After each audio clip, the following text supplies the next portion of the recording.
BFM Business, BFM Crypto, la chronique. C'est compliqué en ce début d'année pour les cryptos, ça baisse notamment sur le Bitcoin. Oui, gros concassage ce début d'année. Le Bitcoin qui redescend à 43 000 $, l'Ether sous les 2200, Solana moins 19% en 5 jours. Et l'XRP résiste un petit peu mieux à 56 cents, mais quand même moins 10% en une semaine, alors qu'on attend encore et toujours le feu vert des autorités boursières américaines pour les fameux ETF Bitcoin Cash, théoriquement mercredi, si on en croit la rumeur du moment, mais rien n'est moins sûr. Alors il y en a un qui a une confiance inébranlable dans les cryptos, c'est Michael Saylor, le patron de MicroStrategy. Il vend des actions de sa boîte pour faire quoi? Acheter du Bitcoin.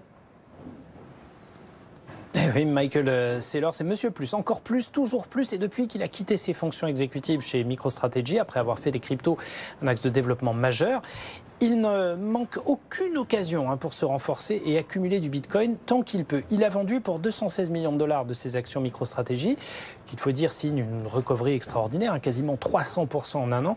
Tout ça pourquoi? Eh bien effectivement pour acheter du Bitcoin. Il en avait déjà pour une vraie fortune. Il y a 3 ans, il avait déclaré en avoir pour 17-18 000 à un cours moyen d'achat de 9 800 $. Autant dire qu'il a fait une fortune avec la dernière vague de hausse depuis un an et malgré les corrections successives. Et là, avec ses derniers achats, les analystes estiment qu'il a passé la barre du $1 milliard de fortune en Bitcoin.